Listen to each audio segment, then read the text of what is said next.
Okay, so here we go. So, here I am, posting a video on YouTube. What's it about? Who's Liam Rad? Why are you caring about introducing him? For many of you, you probably kind of know me. If you know me from my childhood, you probably know I grew up here in Surrey, was born and raised, and then I went off to Vegas, and you kind of haven't really heard of me after that. So, what I want to do with this video is just introduce myself, the channel I'm starting, and just tell you a bit about who I am and why I'm doing this. Let's get into the intro.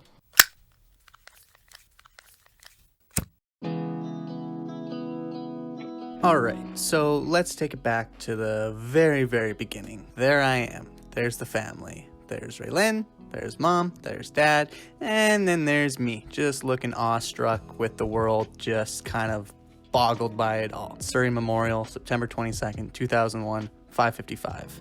That's when I was born. That's who I am. I had a normal childhood. Went to George Greenaway Elementary School, had a good time there. Not really concerned about a whole lot in my life, just kind of going through it as any child would, right? Played sports, hockey was my favorite. Baseball, soccer even, ran cross country, was actually pretty decent at that. I got my participation medals. Funny enough, shared the grade 7 academic award. Shout out Gerline Jamu. Yeah, I felt pretty good. Just kind of vibing through life, getting ready for high school, excited. Next thing you know, high school comes along. You're meeting new people, seeing all these new faces. You know, you go from elementary school to high school, everybody kind of coming together. You've heard of names before, you know, it is the social media age. There is Snapchat, Instagram, so you know of people. You don't really know exactly who people are. I was in the hockey academy for PE class. That was fun, enjoying my courses. And then, you know, even though I never really knew exactly like what I wanted to do, like, oh, I'm going to be a doctor, I'm going to be a lawyer, I'm going to go to school, do this, I kind of always just had this feeling that things were going to work out, that things were going to be okay, that I was going to be okay. Now, I don't know what you call that, overconfidence, white male privilege, whatever it is. I just kind of had this feeling like, yeah, I would figure it out along the way because, you know, I'm a smart young man and I got a good head on my shoulders. So I'm going to figure it out through this world. I'll figure out what to do, right? Kept on going through grade 8, 9, grade 10. Okay, now we're getting into grade 11 and I'm kind of wondering what's going on now. I'm starting to feel a little bit drifty. Hanging out with some people, had some friends, didn't really know what I was doing. People are planning to go to post-secondary at this point. People are planning for trades, all that sort of thing, and I'm kind of just like, yeah, I don't know. Then, like, a gift from above just dropping down onto my lap out of the blue, pretty much. My Auntie Karen messaged my dad, talked to my dad, and said, hey, does Liam want to come live in Vegas next year? And then that opportunity got presented to me, and I was like, Vegas? Why would I go to Vegas, right? It seemed kind of weird. The more we started talking about it, thinking about it, I was like, this is a really good opportunity. You know, you could go to a college prep school, actually get into a college. You could meet new people, go on a bit of an adventure, open your eyes to different parts of the world, I guess. It had to happen within like a week or two where I had to make that decision because we had to start getting things in motion. Then I committed. Faith Lutheran, they drug test, so no funny business going on there. I had to spend the summer pretty much just studying for the SAT because that was new to me too, and apparently you need that to get into college. So I did that. That was my summer, and before you know it, there I am, off to Vegas.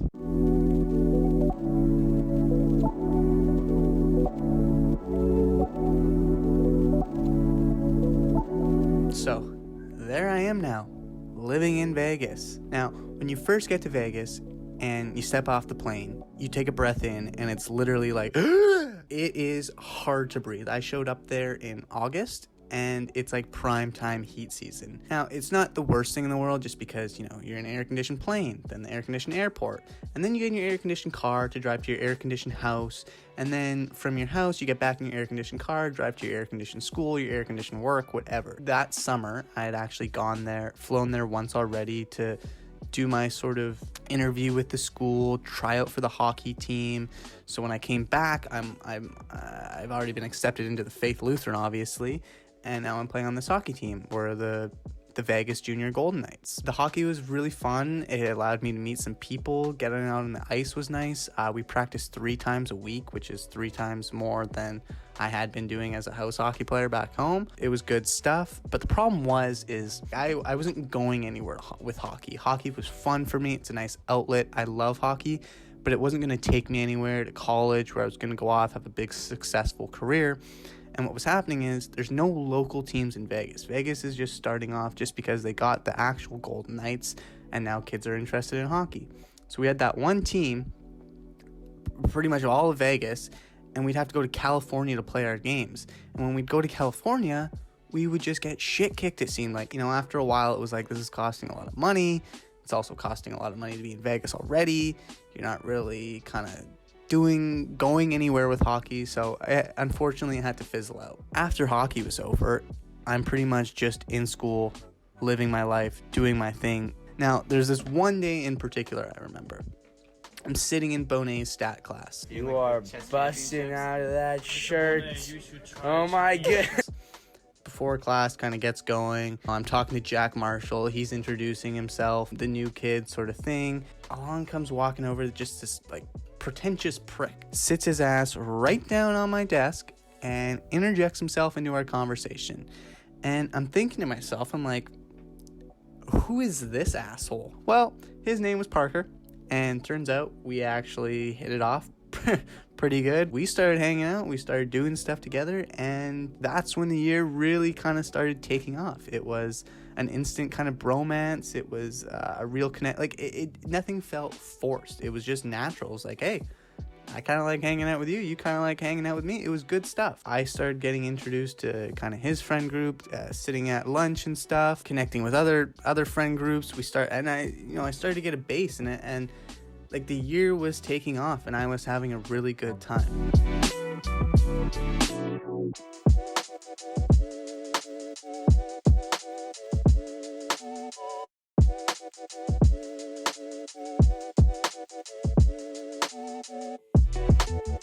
Now, the thing about Faith Lutheran, I don't know if you know who Dana White is, the head of UFC, but his kids actually went to my school, and he has a lot of money. He funds our entire football stadium. He funds our drug test. There's some kids whose parents have serious money that go to this school, driving Teslas, driving Ford Raptors, driving Mustangs, everything. And there I am, just some ghetto Canadian kid without a driver's license, trying to get rides home from people all the time. So for me, it was an opening up into this new type of lifestyle that I've never been a part of before. It was exciting. I started getting to go do all these things, meet all these people I've never met before. Looking back, I was in a really good place. I was genuinely happy to just kind of be living there, going through life. It was just a good year overall. By the time the year starts wrapping up, everybody kind of knows where they want to go to college. They've kind of picked it out. Their SAT scores are in. I grinded for my SAT score. I barely got it, but I got the score I needed. Everybody kind of knows where they're going, what they're doing, and the realization that it's coming to an end is kind of bittersweet, where we're still hanging out. It's fun going to prom. I got the whole college, or the whole American high school experience. And now there was this big friend group, but the core nucleus I'm talking about it was me, Parker, and Hannah. That's kind of the main kind of core group that there was. It was going to be kind of sad to see us all go. Anyways, the year wraps up regardless. I go home. Now I'm back for the summer. I'm still in a really good place, okay? I'm still riding that high of Vegas, like all this excitement, these feelings from that year.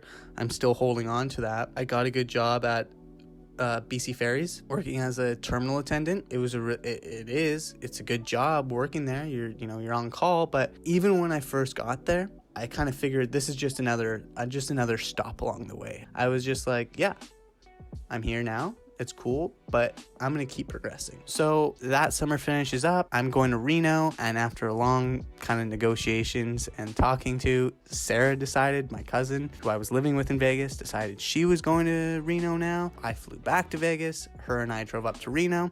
And next thing you know, it's her and I just living in an apartment. I was excited, ready for this this next new adventure, where was this one going to take me? I was optimistic heading into that year, but if you go to college or university, especially during this Zoom era, it's not really the same as high school. It's not like you show up every day and it's social interactions and that's kind of how you meet new people, all that. Like, you go to your lecture, you sit through that, you go to your tutorial, kind of sit through that, and then whatever else you do is kind of up to you. I wasn't really particular in any clubs, any groups. I really didn't care about rushing some frat and impressing a bunch of dudes by getting blackout drunk every weekend. Like, it just wasn't really for me. So I found myself starting to get into a bit of a routine. And by routine, I mean go to school, go to the gym, which was good, and then kind of just come back and hang out with Sarah. It wasn't like the year before in Vegas where it's like, oh, all this stuff seems to always be happening. There's always something on the go. No, I'm just kind of here going through the motions now. And for the first time since that time, kind of back in grade 11, I felt like I was plateauing. I wasn't really making any more progress anymore. So once I started getting in that routine, I'd say I started getting a little uncontent with living. Now, for whatever reason, I just decided, Sarah and I are out shopping at Target, and I saw a journal, and I'm like, you know what? I'm gonna buy a journal. So I bought a journal. And that's kind of what started this whole thing. I didn't know exactly what I was doing with that journal or where it was going to take me. All I know is that I was having lots of thoughts, lots of ideas, lots of feelings, and I just need to start putting them down and figuring out how to grapple with them and make sense of them and work through them a bit. And it's eventually led me to here. That was kind of the start of what it was. And I felt the need to start creating, to start doing something. Now, come back home for winter break. Winter break was all right. Got to see Parker Hannah. I could tell the winter break for college wasn't the same as the winter break for Vegas, where I was at in my life. But head back, okay, second semester starting now, and then all of a sudden it's like, hey, so there's this virus that we're not really super concerned about. It may cause some troubles. We may go online for school, maybe not. We'll let you know. And then the next day it was like, yeah, no, school's shut down. We're not doing it. It's all online. So pack your stuff and you're not coming back. So that's what I did. I packed all my stuff, didn't go back, and yeah, COVID. Authorities are still working to identify the virus behind a pneumonia outbreak in the central city of Wuhan. At least 59 people are believed to have been sickened by the new virus. Tonight, U.S. airports on high alert, screening passengers for symptoms of a deadly new virus. All right, so now there is COVID. I'm back home, and it's COVID. I'm not going to get into everything about COVID. Let me say it one more time, COVID, because I'm sure you already know quite a bit about it if you've been present these last 2 years. So I'm just going to skim over that. When I came back, if I thought I wasn't doing much in Reno and making much progress there, I sure as hell wasn't doing much when I was back home. This semester went online, so I kind of roughed that out for the next little bit. But honestly, when I got back home, I thought, oh, it's contagious, but it's not as deadly as the Black Death, where it's going to kill 33% of us, right? This is our test virus for when the real virus comes along. This is our chance to kind of see how we react. And holy, 2 years later, here we are. Fuck me. So, yeah. That's that. I finished the semester online, not really engaged at all, didn't really care about doing great. It was more just about getting through it and finishing it off. But yeah, you start getting glued to the news and you start watching and you start seeing this where it's like, no, there's nothing to be worried about. Masks, oh, we don't need those. Just shit get politicized. And the divide between us, these feelings come out and these opinions and these thoughts. And you're like, oh my God, it's so simple. Is it not? Like, wear a mask, let's distance, let's just do this, let's do it right. Let's do it from the beginning and then we'll be fine. Anyways, I didn't want to get much into COVID. Half-assed the rest of the semester. Summer comes along. Now I'm working at the ferries again. Definitely not in the same kind of mental space as I was the year before, where I was like, oh, I'm on the inevitable. No, now I'm back home again, just working at the ferries. And this is when all the CERB was and all that. So when I realized I wasn't going to be going back to Reno, I transferred to SFU. And man, that first semester back at SFU was just rough for me. I wasn't sure entirely what I was doing, wasn't engaged in my courses, wasn't meeting new people, was kind of just like, blah, this sucks. I'm stuck in my room trying to teach myself pre-calculus, struggling, watching everything that's going on, wondering how the fuck is me struggling to learn pre-calc gonna help the world in any way whatsoever. The more I was watching the news and consuming media and hearing things and hearing political leaders and absorbing it all, the more frustrated and bitter I was getting at just everything. Now, I'm going through a quick montage right here. Now you're back, as at the time I would have been 18. Yep, we got shit like the climate crisis going on. Don't forget about that, you know, talking about work hard for your career, your future. It's like, what future? Like, am I gonna be able to have kids one day? Is the world going to shit? We got all these emissions, we got overlogging, fishing, hunting, the plastic, the waste buildup, the overpopulation. And then you're realizing it seems like democracy is disintegrating and receding around the world, and it's scary. We got these polar divide in politics, and it's like there's no middle ground anymore. It's all just rah on this side, that side. And then you start watching shows like Dirty Money, and you're like, oh my god, the corruption, the amount of corruption that there is, it's everywhere on all levels, it feels like. And then, of course, there's the fake news. No, they're wrong. We're right. Fox, CNN, NBC, whatever you want to call it. Fake. This is real. This is fake. And then adding on top of that, look at the stuff we're doing with deep fake technology. You know, everything you consume is through a screen. It's through my phone. It's through my laptop. It's through my computer monitor. It's through my TV. It's all pixelated screens. And we're able to manipulate that into an experience. And what the fuck's true anymore? Is it all fake news? Is it all corrupt? I don't know. So, and then you look at too the capital monopolization we're seeing. Companies like Tesla, Amazon, Google, YouTube, like these monopolies over us. And then just the concentration of power that comes with that. And then you look at places like China. Look at China's surveillance. Talk about a big brother society.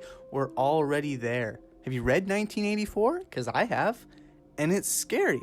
You know, there's places in China where you literally have to do facial recognition just to get toilet paper dispensed. And it's all on a point system. And who's in charge of this? China's leader? What's his name? Xi Jinping? Yeah? He's in charge of it all? Yeah, he's going to make the right, morally, ethically right decisions.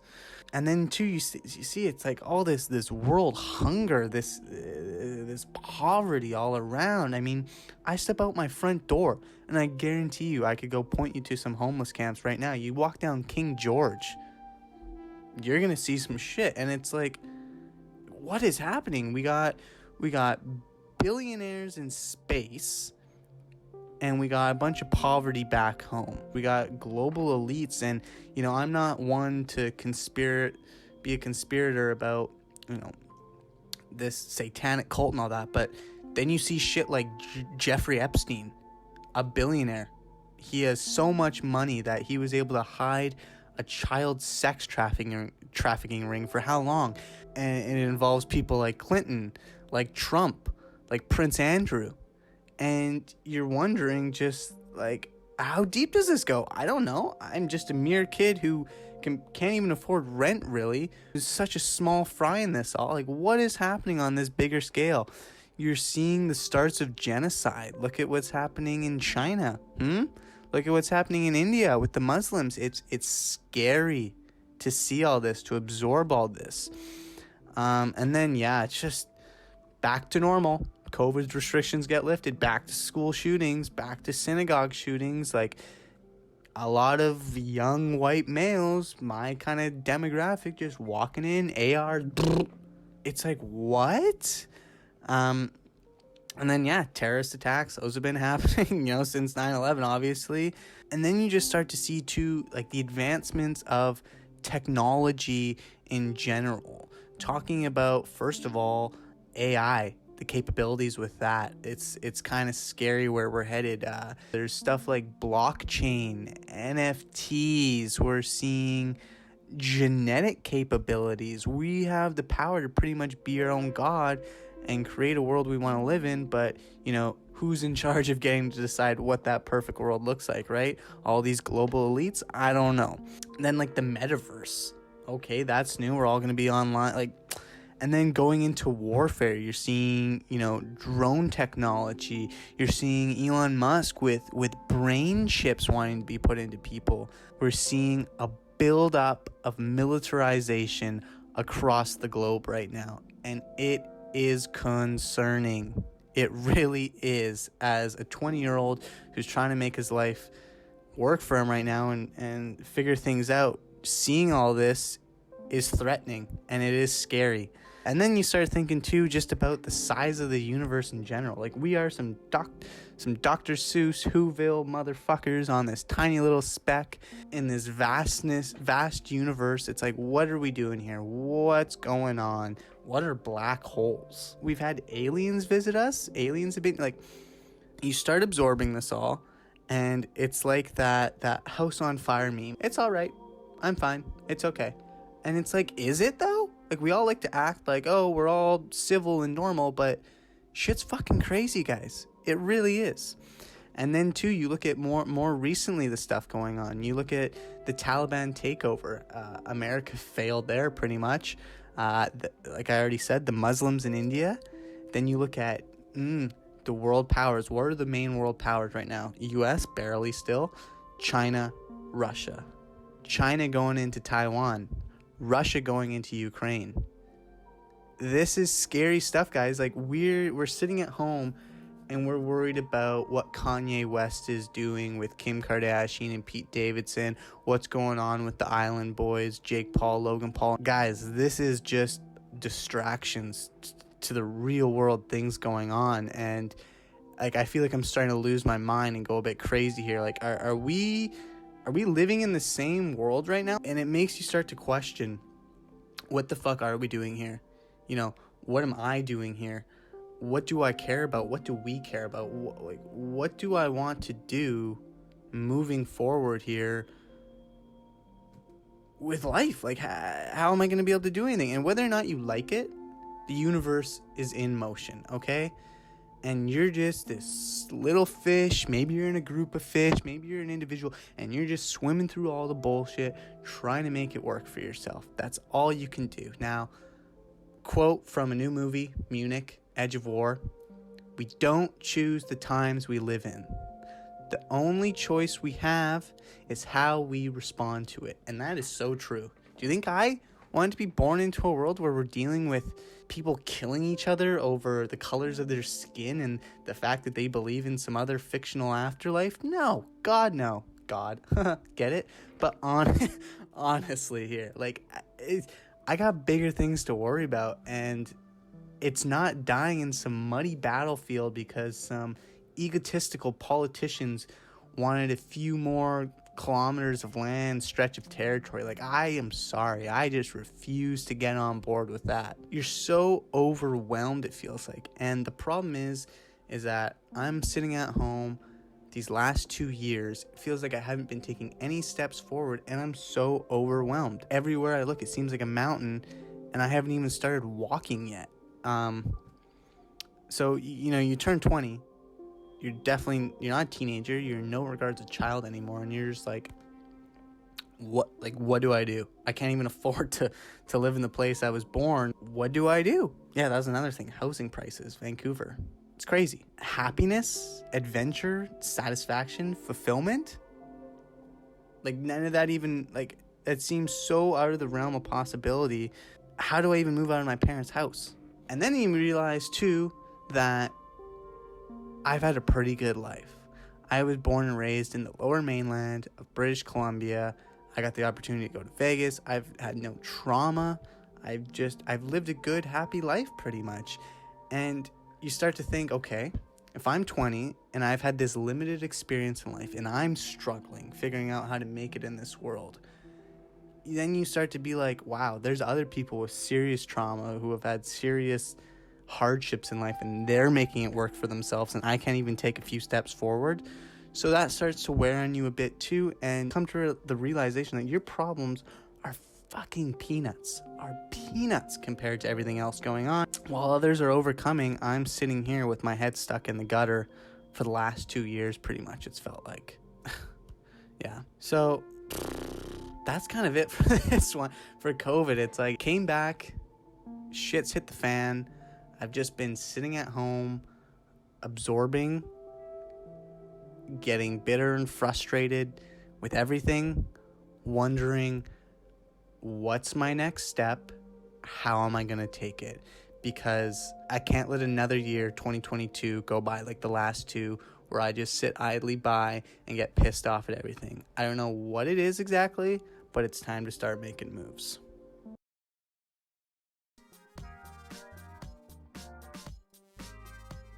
Alright, so first of all, this video is drawn out quite a bit. Props to you if you've stuck around and you're still watching, but let's push through here. What am I up to now? What's going on in my life? Right now, I'm living in a townhouse in Guildford with my parents. I'm going to SFU, want to pursue political science now, I think. Still working at the ferries. I've always been interested in the arts, but now more than ever, I feel like the need to start actually creating, to actually go at it.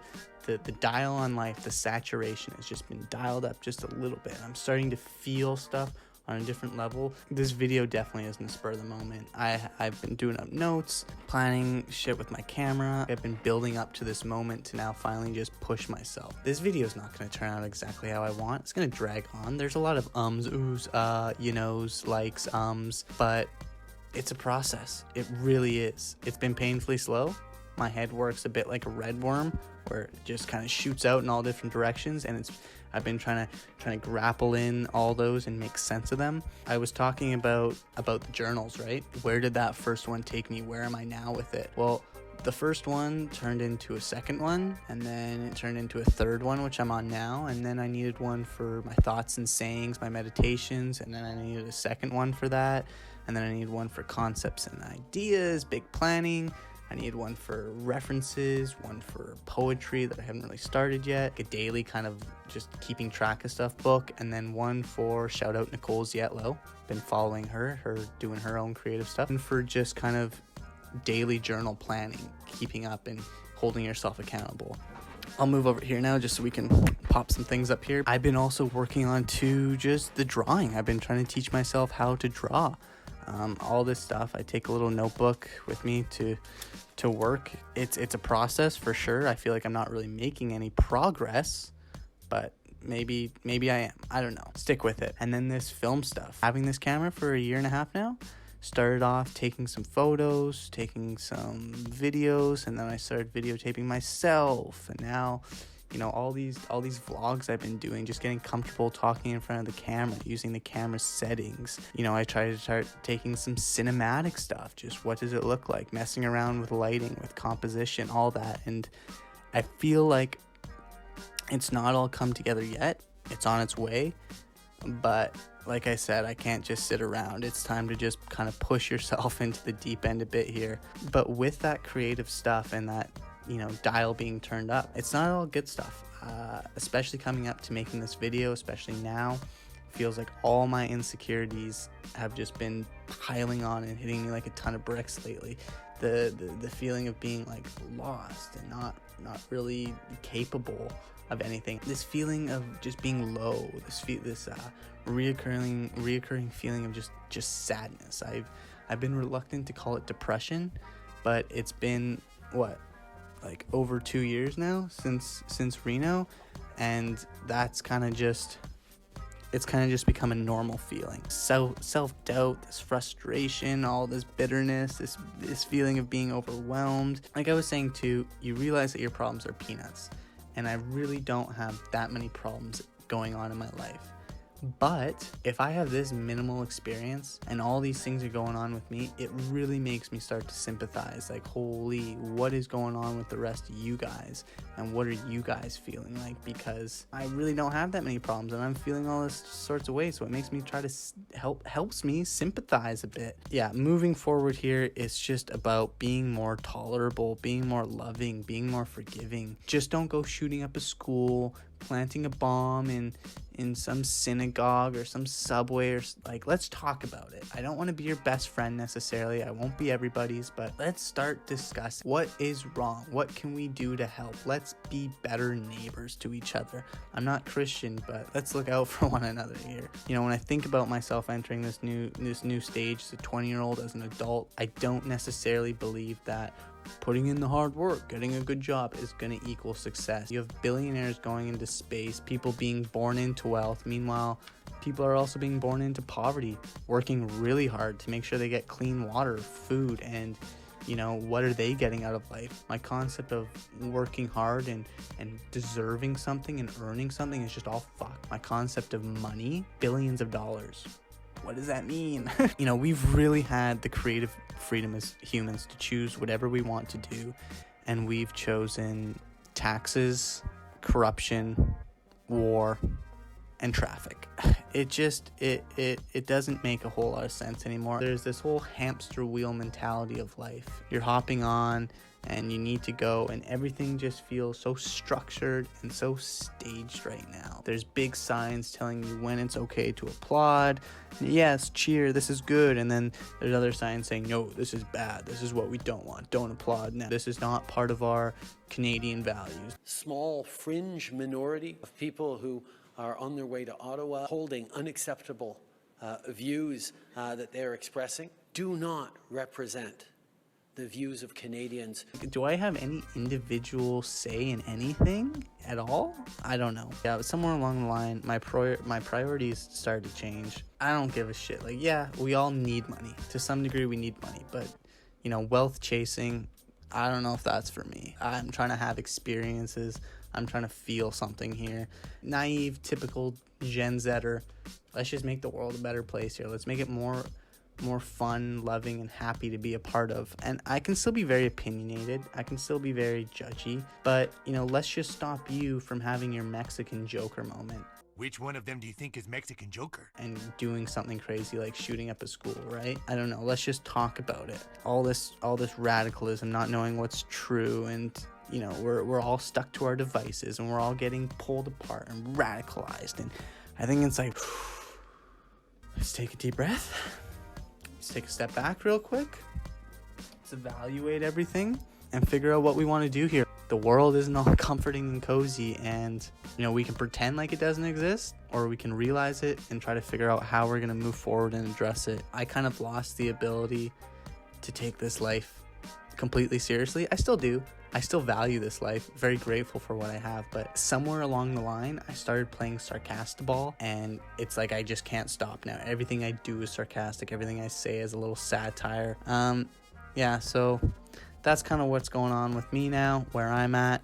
And now let's get into the why. Why am I picking up a camera, start drawing? Why build a PC? Why start a YouTube channel? Well, for starters, since a young age, I've always been interested in history. Maybe I credit that to my dad getting me interested, but I've always just been fascinated. Regardless of the time period, it's like some Shakespeare play where there's personalities, there's drama, there's tensions, and it's just people being people, making people decisions, making mistakes, making good decisions. And it's satisfying when you're so overwhelmed as a 20-year-old trying to think about what you want to do, to read and learn about other people's stories start to finish in the time period they were born in. They didn't get to choose where they were born either, and they just lived. So it's a little bit reassuring there. And then two, I really believe in documenting, just documenting life, everything, because where would we be without documentation? Like, real talk here. There's Holocaust deniers already. Like, and this is some gruesome footage, but you know, where would we be without it? Oh, that's fake news. Oh, it didn't happen. Where would we be without documentation of January 6th?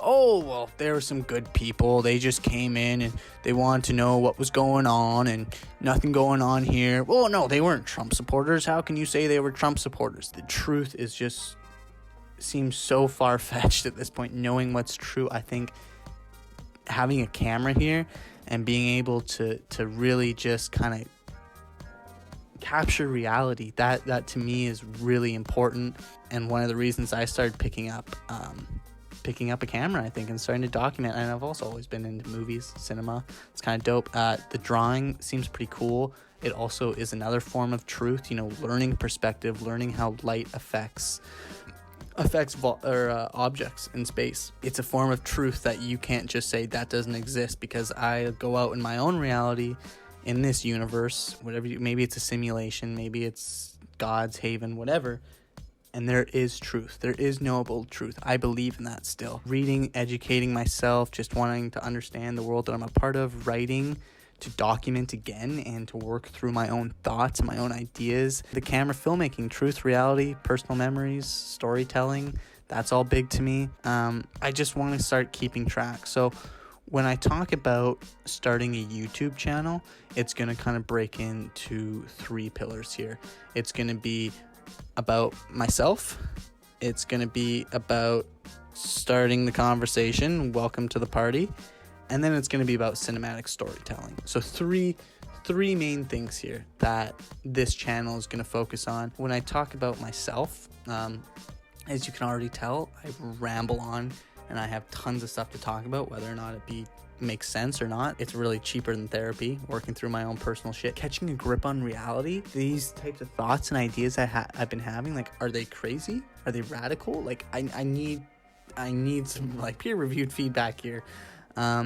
Just to find a little bit of happiness here. Start enjoying life a little bit more again. I wouldn't mind doing that. I want to find my voice here, get comfortable talking on camera, be comfortable presenting complete ideas. I fumble fuck over my thoughts a lot and my words, and I can already tell I do a lot in this video too, but being able to piece together all your ideas and thoughts and present them in one nice little bundle that is a YouTube or a video in general is quite satisfying. Organizing my thoughts, the consistency, the discipline it's going to take, help me get comfortable being uncomfortable, taking leaps into the deep end here, address the thoughts I have. I can't rely on my shitty memory, okay? I need to document some memories, or else what if I get Alzheimer's?